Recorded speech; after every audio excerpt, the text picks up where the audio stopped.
اسی طرح سے نمبر 26، اللہ کی کتاب میں تحریف، اللہ کی کتاب میں رد و بدل کرنا۔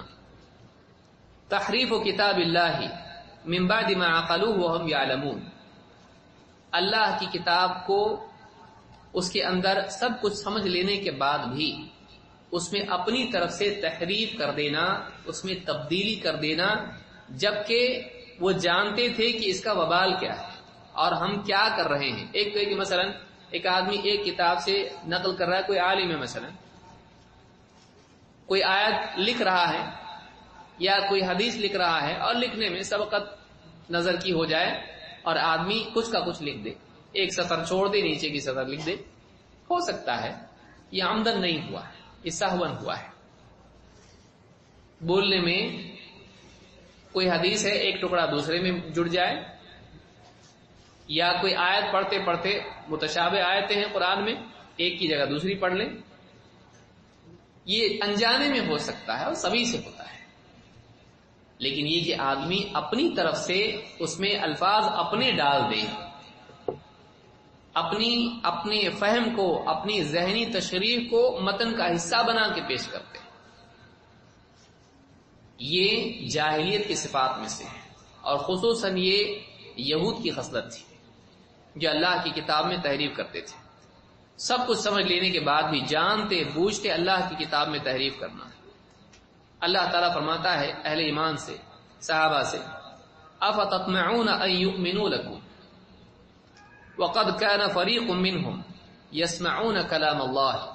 ثم يحرفونه من بعد ما عقلوه وهم يعلمون، کیا ابھی تمہیں امید ہے ان کے ایمان لانے کی، جبکہ ان میں سے ایک طبقہ ایسا گزر چکا ہے، ان میں سے ایک گروہ کا حال یہ ہے اہل کتاب میں سے کہ وہ اللہ کی کتاب سنتے ہیں، اللہ کا کلام سنتے ہیں، لیکن پھر اس کو اچھی طرح سمجھ لینے کے بعد بھی جانتے بوجھتے اس میں تحریف کر دیتے ہیں۔ ثم يحرفونه من بعد ما عقلوه وهم يعلمون، یہ نہیں کہ ہم کو سمجھ میں نہیں آیا ہم نے کچھ لکھ دیا، کچھ بتا دیا، سمجھا ہے ہم کو، واقعی مسئلہ سمجھا ہے کہ اس آیت کے کیا معنی ہے، اس حدیث کے کیا معنی ہے، لیکن اس کے باوجود بھی وہ معنی بیان کریں گے جس سے ان کی خواہشات نفسانیہ کی تسکین ہو، جس میں ان کا مفاد جڑا ہوا ہو۔ وہ جانتے کہ یہ معنی نہیں، یہ معنی ہے، لیکن کبھی لفظی تحریف کر دیں گے، کبھی معنوی۔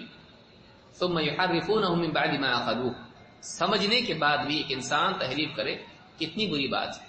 اور جانتا ہو کہ وہ کیا کر رہا ہے، کتنا سنگین جرم کر رہا ہے، اس کا کیا وبال ہے، جانتے بوجھتے کرے، کتنا بڑا جرم ہے۔ یہ کس کا کام تھا؟ یہ اہل کتاب کا کام تھا، خصوصاً یہود کا ہے۔ تو اللہ کی کتاب میں تبدیلی کرنا، آپ کتنے لوگ ہیں، آپ دیکھیے فقہی احکام ہو، مثلا عقیدے کے معاملات ہیں، آیتیں ہیں، حدیثیں ہیں، کسی آیت کی ایسی تشریح کر دی جو بالکل کسی نے بھی نہیں کی، کسی حدیث کو ایسے سمجھا دیا جس سے وہ حکم نکلتا ہی نہیں، اپنی طرف سے بتا دیا، معنوی تحریف۔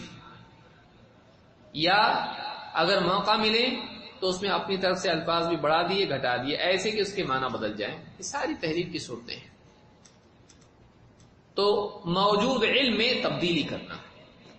منزل من اللہ جو علم ہے اس میں تبدیلی کرنا، یہ بغیر ہٹائی کے نہیں ہو سکتا ہے۔ جب دل بے خوف ہو جائے انجام سے، تبھی جا کے ایسی چیزیں ہوتی ہیں، خواہشات کا بسیرا ہو جائے دلوں میں، اور تقویٰ بالکل دل چھوڑ کے چلا جائے، تبھی جا کے انسان یہ کر سکتا ہے۔ اور یہی یہود کی بات تھی، اللہ نے فرمایا ثم قست قلوبکم من بعد ذلک، دل سخت ہو گئے ان کے، فہی کالحجارۃ او اشد قسوۃ،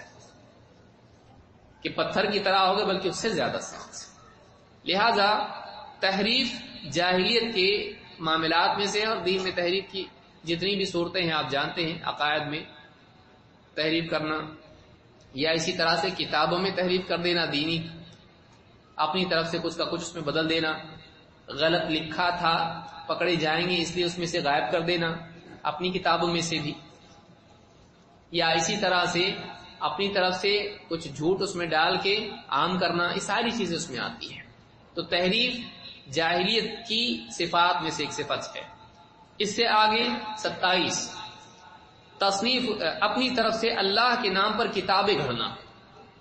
ایک تو یہ ہے کہ جو چیز آئی ہے اللہ کی طرف سے اس میں تبدیلی کرنا، یہ دوسری چیز ہے۔ اللہ کی طرف سے کچھ آیا ہی نہیں ہے، پورا کا پورا اپنی طرف سے بنا کے اللہ سے جوڑ دینا۔ تصنیف الکتب الباطلہ ونسبتها الی اللہ، جھوٹی کتابیں گھڑنا اور باطل کتابیں گھڑ کے لکھ کر ان کی نسبت اللہ سے جوڑ دینا، ان کی نسبت دین سے جوڑ دینا۔ اللہ تعالیٰ نے فرمایا کہ قولہ فویل للذین یکتبون الکتاب بایدیہم ثم یقولون ھذا من عند اللہ، تو بربادی ہے ان کے لیے، بربادی ہے ان کے لیے جو اپنے طور پر کتابیں لکھ لیتے ہیں، اپنے ہی ہاتھوں سے کتابیں لکھتے ہیں اور پھر کہتے ہیں یہ اللہ کی طرف سے ہے۔ کیوں؟ لیشتروا بہ ثمنا قلیلا، تاکہ اس کے ذریعے وہ دنیا کے مال و متاع حاصل کر لیں، تھوڑی سی پونجی مل جائے بس وہ بھی چلے گا۔ اپنی طرف سے جھوٹ گھڑ کے اس کو دین کا نام دینا، یہ بھی اہل کتاب کا طریقہ رہا۔ اس سلسلے میں اللہ کے نبی صلی اللہ علیہ وسلم کی حدیث ہے، آپ فرماتے ہیں ان بنی اسرائیل کتبوا کتابا فاتبعوه وترکوا التوراۃ، بنی اسرائیل نے اپنے طور پر کتاب لکھ لی اور اسی کی پیروی کرنے لگے اور تورات کو چھوڑ دیا۔ یہ بہت ہی غور کا مقام ہے کہ اللہ کی وحی کے مقابلے میں انسان کی تشریحات کو جمع کیا جائے اور چاہے وہ نصوص کے خلاف ہو اسی کو دین اور متن بنا کر اسی کی پیروی آدمی کرنے لگے، اور چاہے قرآن و سنت اس کے خلاف ہو آدمی ماننے کے لیے تیار نہ ہو اور یہ کہے کہ یہ بھی دین ہے، بلکہ یہی دین ہے جو ہمارے بزرگوں نے لکھا ہے، وہی دین ہے، چاہے اس کے لیے کوئی دلیل نہ ہو، چاہے وہ اللہ کی طرف سے نازل شدہ دلیل کے خلاف ہو، نہیں، ہم اسی پہ چلیں گے، یہی دین ہے، یہی حق ہے۔ اور ان کو یہی سمجھ میں آیا یہی دین ہے، یہی حق ہے، یہ اللہ کی طرف سے یہی ہے۔ وہ اللہ کی مرضیات کو سمجھتے تھے ہم سے زیادہ، انہوں نے ہمارے لیے بیان کیا، ہم اسی پہ چلتے رہیں گے بس۔ تو اس طرح سے ایک انسان قرآن و سنت کو پس پش ڈالے اور اس کے بالمقابل باتوں کو بھی حق مانے، بلکہ اپنی طرف سے جھوٹ بنا کر لوگوں میں عام کرے اور یہ کہ اللہ کی طرف سے۔ سالوں پہلے ہم بھی دیکھتے تھے، یہاں سے مدینے کے ایک شیخ نے خواب دیکھا اور پرچیاں جمعہ کے بعد، جس کو بھی بیچارہ اس کی تجارت نہیں چلتی تھی، اس میں نیچے بھی تھا نا ایک فضیلت کہ جو بھی 1000 کاپی بنا کے اس کو تقسیم کرے گا 10,000 کرے گا، اس کے مال بڑھ گیا، اے فلاں کا ایسا ہو گیا، اور ایک آدمی نے نہیں کیا، بیٹا مر گیا، بیٹی مر گئی اور بیمار پڑ گیا، کیا کیا نقصان اس کا ہو گیا۔ کیا خواب دیکھا؟ نبی صلی اللہ علیہ وسلم خواب میں اور کہا کہ ایسا ایسا ہے اور تم اس کو بانٹو اور لوگوں کو بتاؤ، بیدار کرو، بگڑ رہے ہیں لوگ، ایسا ہو رہا ہے۔ سالوں سال شیخ بن باز نے اس کی تردید بھی کی تھی کہ ایسا ہم نے خود مدینہ کے شیخ کے خاندان والوں سے پوچھا، انہوں نے اپنے گھر والوں کو خواب نہیں بتایا، اس کو بتایا انڈیا والے، گھر والوں کو، بیٹے بیٹیوں کو، ان کو خواب معلوم نہیں ہے،